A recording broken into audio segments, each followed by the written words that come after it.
Yep. Yo. It's the Man and Man Sports Podcast. I'm your host, Mr. Man. I'm with my guy. Yeah, you know who it is, man. I'm Nate the Great. You know how we rocking, you know what I'm saying? We're going to be doing the thing, you know what I'm saying? What we got going on today, man? Man, you know we got, before we do anything, you know we got to talk about that Colorado game, man. Oh, yeah, man. I'm still sleeping. That was a late game. Hey, I'm still sleepy. Like, that thing was past my bedtime. Yeah, it was late. It was late.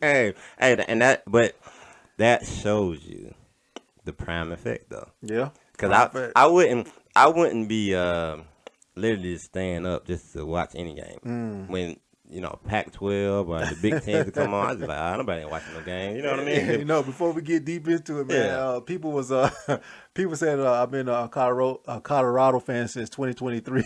Oh yeah. I've been seeing some shirts. It was like, yeah, I'm only a Colorado fan for now until Deion Sanders leaves. Exactly. And when I seen that, I was like, man, these folks are something else. Which is true though. Yeah. It's funny, but it's true. I mean, because you could look at all the people that was there. Yeah. Yeah, Offset. You had The Rock. Yeah, it's pretty lit. You had everybody but the president, really. I would have loved to have been in that atmosphere because that was, I mean, down from the atmosphere, the crowd, to the players, they was talking trash and all that kind of good stuff. So we're going to get into that, man. But what's going on with you, though, bro? All right, man. You know, I just been maintaining, man. You know what I'm saying? You know, working hard, you know. Getting it in. That's about it. You know what I'm saying? Yeah. You know what I mean? I gotta get my travel regimen back up. You know what I mean? I gotta get that back up. That means you're gonna start disappearing, ladies and gentlemen. Here we go, man. What's been going on with you? Same, man. I don't know nothing but the job and home. I love coming to do my podcast with you, man, because this is my only freedom I have. You say your only outlet? My only outlet, man. My only stress reliever. Just talk about sports all night. You know, when you get to the house, you got folding clothes. hey, go ahead and get that dishwater ready. Go ahead, you know, get all that ready. You know. Oh my goodness, Mr. Man, why you ain't did this? Why you ain't? You be like, oh. Like, dog, I know my name is Mr. Ben, but golly. hey, then you know the little one gonna have something to say too. Oh yeah. You know, I gotta take care of the baby. Man. You better, cause she gonna take care of you. You know. Yeah. Hey, for real, man. But yeah, man, shoot, man, we just grinding, man. You know what I'm saying? Trying to. Lord, I see you represent. Hold up. No, that was Memphis. I'm about to say, what they looking like, man? Yeah, they look pretty good, man. They've had some tough games at the beginning of the year. They played Alabama the first game, and then they played Missouri the second game. They lost. Hold up. Before you go any further, what was the score between the Alabama game and the? It was like 56-7. Oh. They got spanked. I ain't gonna lie. That means y'all probably ain't that good. No. but they're gonna start playing into their division games and all that stuff. So they're gonna be a lot better. They won last week against Murray State. So. Okay. Yeah, so they won it too, but they played powerhouses the first two games, like Alabama and Missouri. That's a money game. Yeah. So, but as long as my boy keeps shining and he keep doing his thing.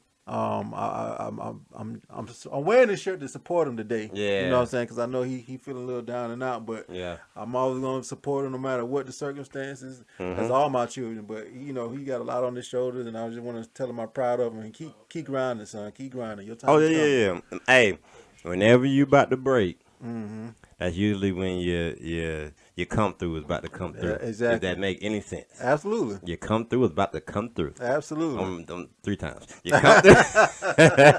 But usually that's when everything kind of comes together, and it's a bend but don't break mentality, right? You know, stay on the path that got you there. You know what I mean? So, and what position you play? Cornerback. Okay. Yeah, defensive back, man. So. Yeah, I'm gonna have to. Oh, what is number? 26. Okay, all right. I'm 26. I already know last name, but you know it. Emmanuel Man, ladies and gentlemen. Hey, there you go. Man in the first name, man in the last name. That's right. It's kind of set it up that way. Hey, I'm glad y'all did, man. Yeah. But yeah, man, that's good right there, man. I'm gonna have to tune in, and you got to get that together, man. Yeah, just support him, man. That's all. Hey, I will tune in. Now, another thing too. Did you see that LeBron trying to, get the last dance situated back on. Yeah. I mean, it's a shame that he has to put it out there like that for them to get all the other guys back to get the USA back in prominence. This is my thing. I'm a little upset. Why are you upset, bro? Because ain't nowhere in the world we should be losing, period.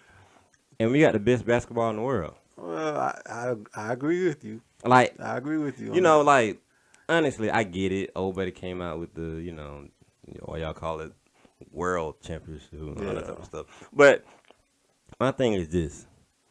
Everybody in the world wants to play in the NBA. They do. You know what I mean? They so, do. ain't nowhere in the world, you like the wordplay, don't you? that we should be losing. We should not be losing. But I think that comes with us not caring and just thinking the people on the bench can, beat the world. To kind of piggyback what you're saying, I know they play by FIBA rules. And the rules are different. And most of those countries play by the FIBA rules. So you think that might be an advantage, so to speak? No. That they used to playing in and USA has to change their mindset and how they prepare for the game? Nope. I think it's just they're not as talented as we should be. I think they need to start having tryouts. I think they need to, revamp some things. Now, I do think the coaching need to be a little better. Oh, yeah. You know what I mean? Like, so, I think overall, it ain't no pride in USA basketball. Yeah. It's just like, we can just go because we USA basketball. Well, I'm going to tell you, this is just my opinion. I don't have no, because I really haven't really researched the team that much. But just looking on the outside looking in, it looks like that particular team are a bunch of guys who are hot during the NBA season. You look at Austin Reeves, his time with the Lakers, Anthony Edwards, what he's doing with the Timberwolves, Halliburton with the Pacers, just a lot of guys who are doing great things. Oh, but it was New York too. Yeah, I can't think of the point guard. It seemed like they got a bunch of guys who were just hot right there, and they put them together. And I don't think it's, they're talented and they're great, but when you think about the Dream Team, and you think about the Redeem Team and the team that we talked about last week with Kobe and LeBron and D Wade, I think there was a mentality of no matter what happens, we're gonna beat this the foreign teams no matter who's in front of us. And I think they let their play speak for it. But I think, like I said, I mentioned last week that I think a lot of them are just out there. They get a good play. They want to showboat and but the other team's out there to beat you. Yeah. You know what I mean? I think they're having a little bit too much fun. Strictly business. Yeah. And we go over there for vacation. Yeah, I think that. We got to go see all these monuments. We got to go to the rainforest. We got to do all this in between games. Right. And don't get me wrong. You like to have fun. You like to be over there, and visit certain things and stuff. But don't let that consume you. Right. And I think a lot of that they're letting consume. It's a lot of. And like I said, I haven't really researched it, but it's just the mentality. I remember when they was doing the video on the Olympic team when Kobe was on there, and how he said he's going to go out there and make a statement. Yeah. His own Laker teammate, I'm gonna set a pick and I'm gonna knock him down. Oh, you're gonna run right. Yeah, he's gonna run right through him, and I think that's how you set the tone. Even though it's in the Olympics and you're a proud member and you want to be able to. You let them know that I ain't here to play. Exactly. And I'm strictly business. And I don't think they're doing that. I don't think they're doing that enough. They out there playing tag. They out there playing patty cake. Yeah, man. So they ain't really doing that, man. No. I digress because I can go all day about that. But but yeah, man, we'll go ahead and get into our first topic, which I know is everybody want to talk about. Man. It's the hot off the press, man. But what you think about that Colorado State and Colorado game? Man, I watched most of it, and I was really excited to to watch it because of I didn't realize there was that much hype behind it. You know what I mean? Because of before the pregame stuff with the guys talking trash and getting in each other's face and all that kind of stuff, and I think there was a level of like who is who in Colorado. You know what I'm saying? And I think what's the I can't think his name now. Shedeur Sanders, Deion Sanders' son. he's playing great to be on the D1 level. And he had to throw the ball a lot. Him and the other quarterback for them to even stay in the game. I think that he threw like the ball like 47 times. And just to see, like you say, the atmosphere, the drama at the beginning of the game, the drama that was on the field with the was it Hurts? That got hurt. No, Travis Hunter. Hunter. That's right. Hunter got hurt, and I think the excitement was. I didn't anticipate it being that much more excitement. But it was a great game. I fell asleep on it because I thought Colorado. This guy. Look, I know. Gave up hope already. I didn't fall asleep because checking my head. I didn't fall asleep because I thought they was gonna lose. I fell asleep because I was tired. I was tired, dude. It's 11 o'clock, man. 12 o'clock. You had your milk and your cookies. It was 12 o'clock. What time the game go out? 1, 2 o'clock in the morning? It was like 2:47. Okay, all right then. I couldn't hang, bro.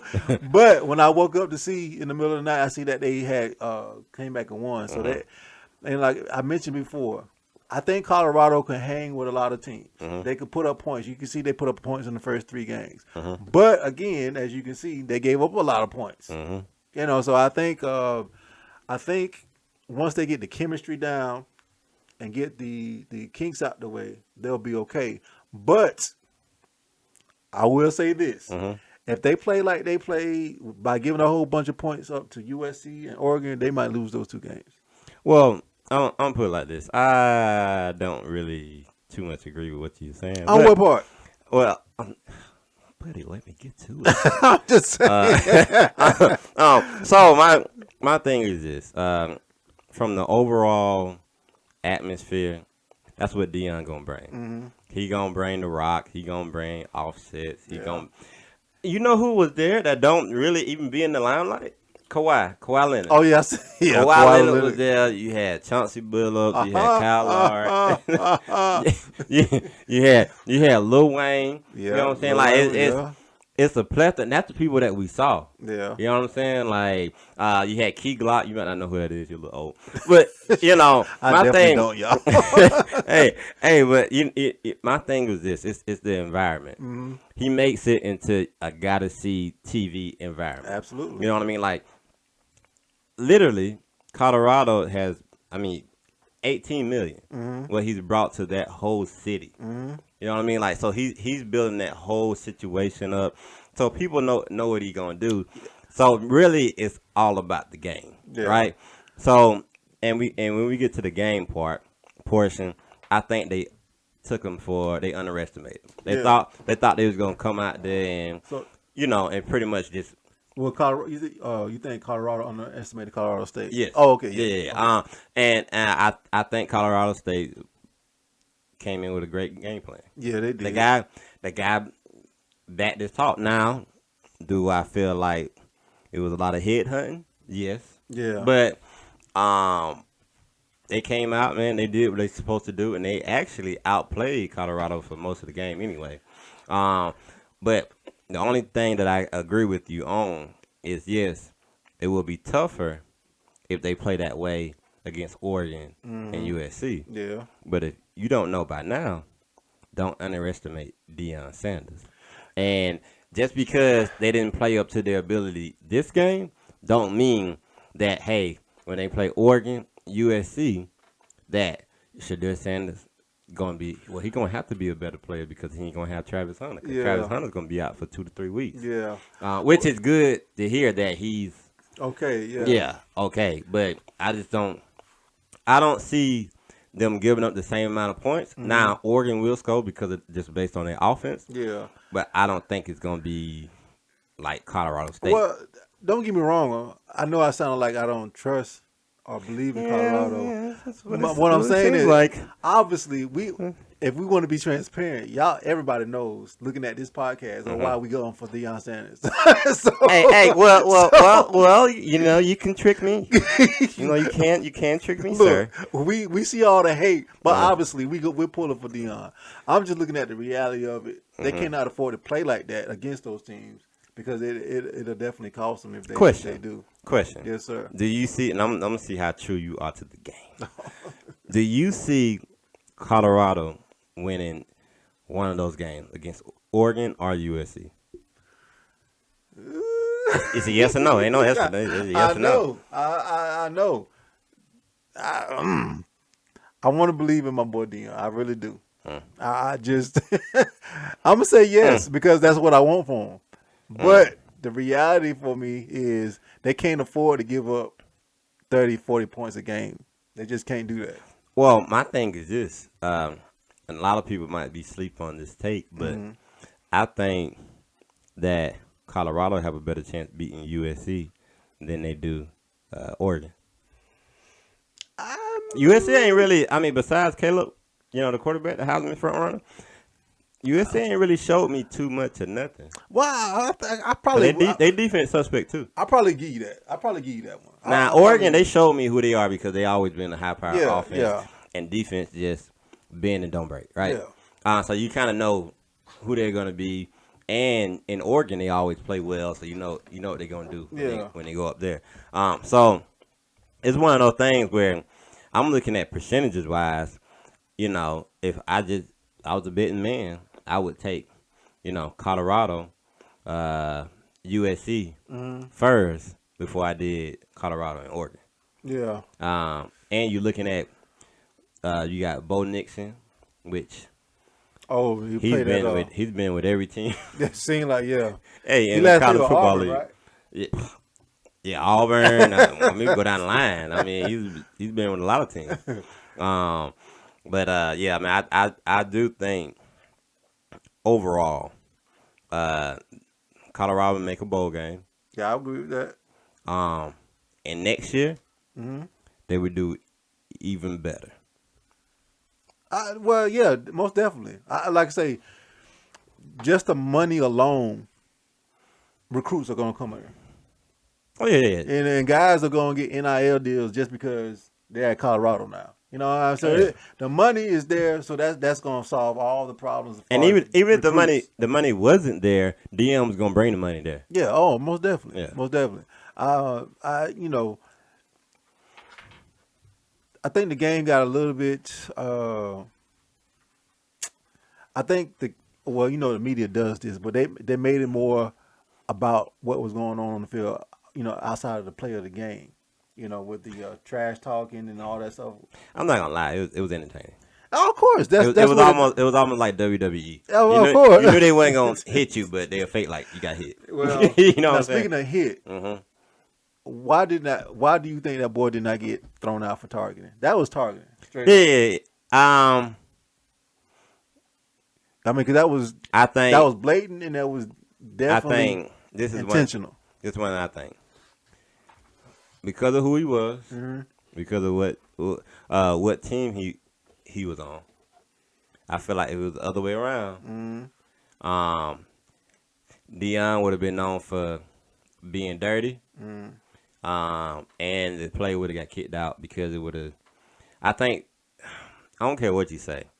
I think refs also have big eyes too, as in like, if it's a big name player, they do more. You know what I'm saying? If it's somebody that's not up to that part, they might not do as much. You know what I mean? So when I looked at the instant replay, I seen the ball drop and the guy lunged towards Travis Hunter. Like, and in all my days, that's what you call head hunting. That's not playing between the whistle. Yeah. You know what I mean? Like that's blatantly try to hurt somebody. So with that being said, he should have been kicked out the game. But why wasn't he? Because he's not as high profile, and I think the refs had big eyes. It was so much going on that they looked at it and they was like, okay, all right, because they kicked out Kamara when he got a targeting penalty on Shador at the end of the game. Yeah. But why you didn't kick out, the safety? Well, but it was a cheap shot, though. Definitely a cheap shot. But where I disagree is because I seen what we all seen, where players get kicked out for way less than that. Yeah, You know what I'm saying? Yeah. But when that ball went over that man's head and it hit the ground, that man set himself up to hit that guy. Oh yeah. You know what I'm saying? So that was blatantly a targeted hit, and he should have been out of the game. And it was no way to hide it. I don't know what the referees interpret, you know what I'm saying, or interpret it for it to be fair, but it was blatant for the whole entire world to see that man set himself up to hit that boy and hit that man like that, and that wasn't right. And a lot of feedback that I've been seeing is, well, that's just football and this and that, and wide receivers get hit like that all the time. He should have protected himself. Well, this is my rebuttal. This is my rebuttal, right? And people know what they talking about, man. This is my rebuttal. How can you see a guy after? Because you remember now, it was a pass interference and a personal foul. Yeah. So the pass interference, the guy was literally hugging him. Yeah. And then the ball, pretty much he sees the ball drop. And then when the other guy lets up, the other guy comes up under him and hits him. So how can you protect yourself for something you're not expecting? That's what I'm saying. People people don't know what they're talking about. If you watch the replay and see that man set himself up, like he braced himself to hit that boy. Yeah. And that wasn't right. However, even though I believe he was wrong, he was dead wrong for that. Now it's coming out before when we was riding up here, I got a text message or a notification from ESPN saying that I'm not saying ESPN texting you. Well, no, I wish ESPN y'all listening. We endorsed y'all for free now. Y'all owe us. I must be doing the next wrong. one is on y'all now. But now that he's getting death threats about what happened. And, I think that's a little bit too far. Yeah. That's a little bit too far. Ladies and gentlemen, it's just a game. Yes, he was wrong, but y'all stop playing with these death threats. That's not cool, man. That's not cool. That's on a whole nother level. Yeah, that's a whole nother level. But it's that's crazy now. Now, granted, like I said, Deion Sanders is high profile, so it's one of those things where all the limelight's gonna be on him, and etc. But I hate it for a more selfish reason, and that reason is because I'm not gonna be able to see him play against Oregon and USC. Oh yeah. You know what I'm saying? And that's the two games that we was looking forward to. Yeah. The whole schedule, right? Yeah. That's to me is like, even if they would have lost all three, we still looking at these two games. Yeah, but looking at these the box score, right?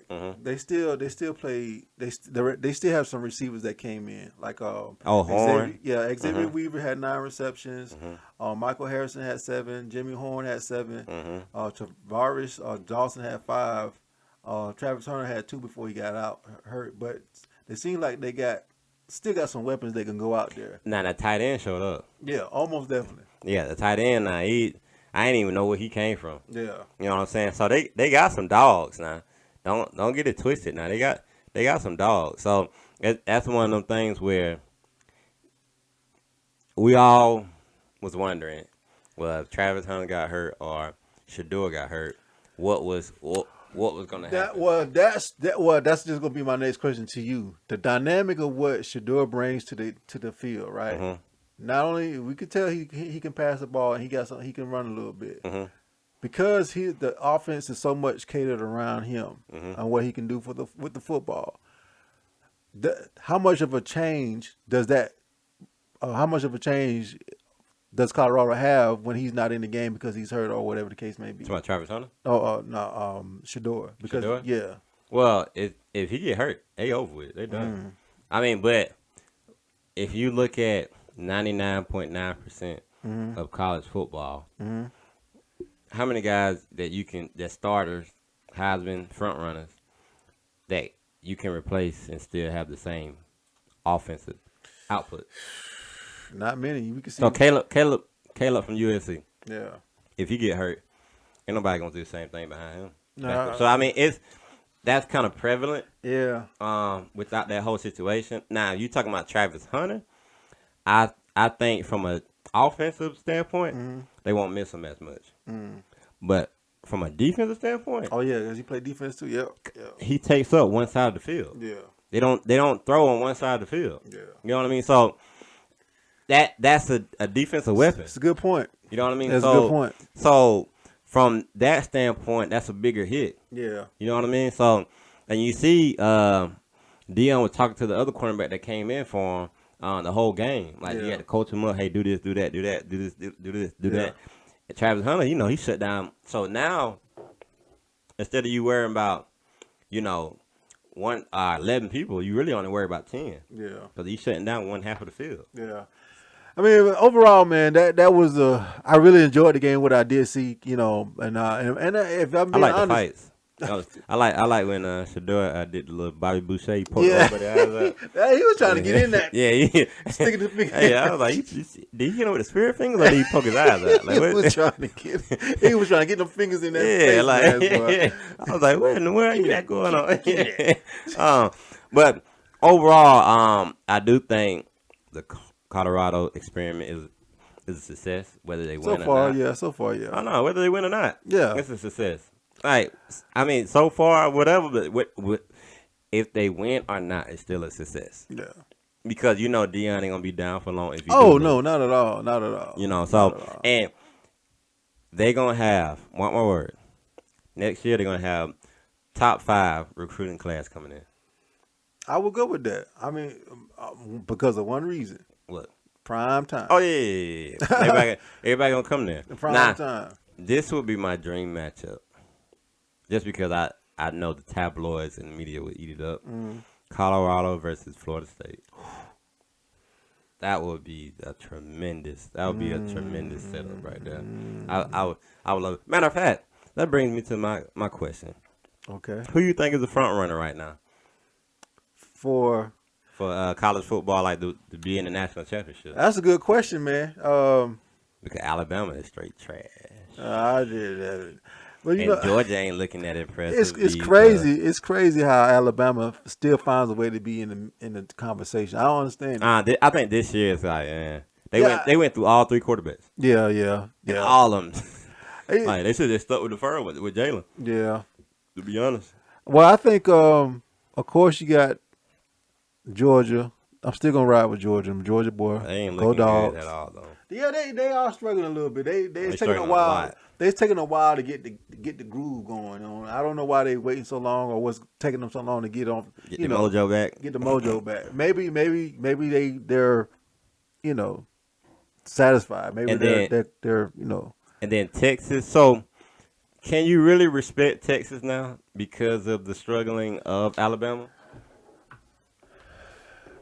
You got Texas in the top 5 too. Yeah, well, Texas I think was gonna be tough anyway, just because of what. But then, if you look at last week and who they played, they barely won that. Yeah. So do you kind of discredit them because Alabama's having a down year? No, I don't think you discredit them for that. I think it's still the beginning of the season. Everybody pushed their best effort the first part of the season. So most teams will struggle or show signs of weakness in the first 2 or 3 games. They'll get it together. But I think as it stands right now, Georgia, Michigan, Texas, and Florida State are probably going to be in that playoff talk or run in that somewhere in there. It's just really going to depend on who has the better, as always, the better schedule, the tougher schedule, I should say, who they win or lose against, and how they perform on the field from every game to game. So Florida State is looking great. They are looking. Are they looking great? Yeah, I think so. Well, you might want to look at their last game. Oh, I'm just saying, 2 or 3 games, but they did struggle against Boston College. Was it Boston College? Yeah, Boston College. They almost lost. Yeah, almost lost. If it went for a face mask, and the thing about it, because I got a little inside track from the quarterback that played at Boston College. I don't want to pronounce his name wrong. It starts with a C. Castellanos or something like that. Yeah. But so that boy right there transferred in, I think from UCF, right? Yeah. And I seen him in high school. He played at Ware County, and the boy's real. The boy's real. Like he's something else, and he showed you in that game how it really is, and that's why they almost lost. But I think it's a to wrap it up. I think it's a lot of parity in the college football world. Cause Tennessee lost to Florida. Lost, yeah. You know what I'm saying? Made Florida like revamp up. LSU starting to get their stride back, and it's a sleeper in there too. Who's that? Miami Hurricanes. You saying that because you like Miami? Nah, I'm saying it because they undefeated. They look good. I'm gonna give you. I'm just saying they look good. I'm gonna give you a better sleeper. Who? But they're not really that tough. Who? But they got an awesome wide receiver. Who? And Marvin Harrison Jr. Ohio State. Stop. Ohio State always get there, but can't never win. But I'm just saying that's just a sleeper. OH losing. Hey, you know what I mean? But hey, we're gonna wrap this up because he don't know who gonna win what. He don't know. Go Dogs. Hey, he think the Dogs. I know we got a lot of Dogs fans who watch the show. Try again. But my thing is this. Y'all gonna have to show me something. Yeah, I respect y'all, but y'all having a tough go at it right now. And guess what? Tune in to the next show, and you'll see why I'm saying that. All right. Man and Nate. Peace out.